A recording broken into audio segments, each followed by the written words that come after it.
और सत्ता में अब बात पश्चिम बंगाल की, जहां पंचायत का लोकल चुनाव नेशनल लेवल पर चर्चा का विषय बन गया है। और आज तो इसमें सुप्रीम कोर्ट की भी एंट्री हो गई। और ये एंट्री किसी अच्छे कारण से नहीं हुई, बल्कि राज्य के पंचायत चुनाव में हो रही हिंसा के कारण हुई।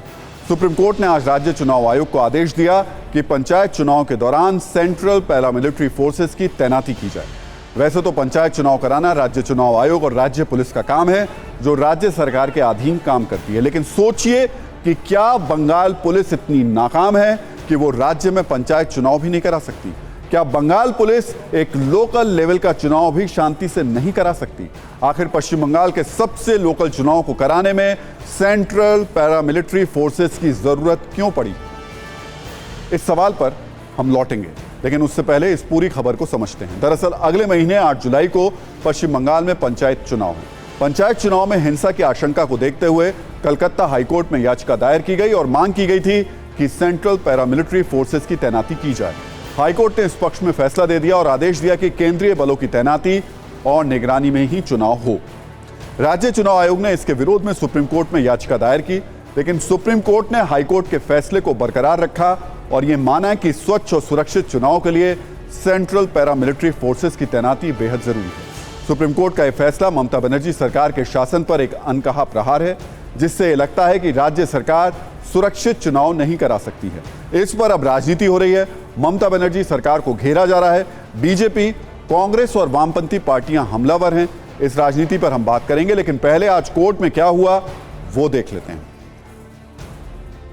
अब समझते हैं कि सुप्रीम कोर्ट में इस मुद्दे पर हुआ क्या। सबसे पहले सुप्रीम कोर्ट ने सबका पक्ष जाना और पहला सवाल राज्य चुनाव आयोग से किया। हाईकोर्ट ने आपको संवेदनशील बूथों की पहचान करने का आदेश दिया था, उस पर अब तक आपने क्या किया? इस पर राज्य चुनाव आयोग की तरफ से वकील मीनाक्षी अरोड़ा ने कहा कि संवेदनशील बूथ की पहचान की जा रही है। बंगाल सरकार की ओर से कहा गया कि राज्य चुनाव आयोग पर कोई फैसला थोपा नहीं जा सकता। इस मामले में पार्टी बने बीजेपी नेता शुभेंदु अधिकारी के वकील हरीश साल्वे ने कहा कि राज्य सरकार चाहती ही नहीं कि निष्पक्ष चुनाव हो, उसकी मंशा ही नहीं, वो बाधा डाल रही है। इसके बाद जस्टिस बीवी नागरत्ना ने कहा कि पश्चिम बंगाल सरकार ने माना कि उसके पास पर्याप्त पुलिस बल नहीं है। आपने आधा दर्जन राज्यों से पुलिस फोर्स की मदद मांगी है।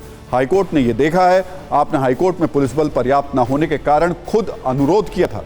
इस पर पश्चिम बंगाल सरकार ने कहा कि 13 जून को राज्य चुनाव आयोग सुरक्षा को लेकर समीक्षा कर रहा था।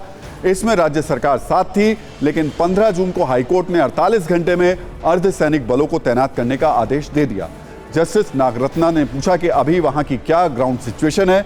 जवाब में राज्य सरकार ने कहा कि 8 जुलाई को चुनाव होना है। आज नाम वापस लेने की आखिरी तारीख है।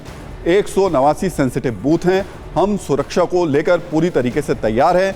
इस बीच हाईकोर्ट में याचिका दायर करने वाले याचिकाकर्ता के वकील ने कहा कि हाईकोर्ट का आदेश नामांकन से पहले अर्धसैनिक बलों की तैनाती का था, जो नहीं किया गया। अब तक कुछ भी नहीं किया गया। इस सब के बाद जस्टिस बीवी नागरत्ना ने कहा कि अगर लोगों को इस बात की भी आज़ादी नहीं कि वो नामांकन पत्र दाखिल कर पाएं, उनकी हत्या हो रही हो, तो फिर स्वतंत्र और निष्पक्ष चुनाव की बात का सवाल ही नहीं उठता। हाईकोर्ट ने हिंसा की ऐसी तमाम घटनाओं के मद्देनजर ही ऐसा आदेश पास किया होगा। उन्होंने ये भी कहा कि हाईकोर्ट ने यह आदेश इसलिए दिया कि 2013 और 2018 में हिंसा का पुराना इतिहास रहा है। हिंसा के माहौल में चुनाव नहीं कराया जा सकता। चुनाव निष्पक्ष और स्वतंत्र होना चाहिए। इन बातों के साथ सुप्रीम कोर्ट ने हाईकोर्ट के आदेश पर रोक लगाने की याचिका को खारिज कर दिया।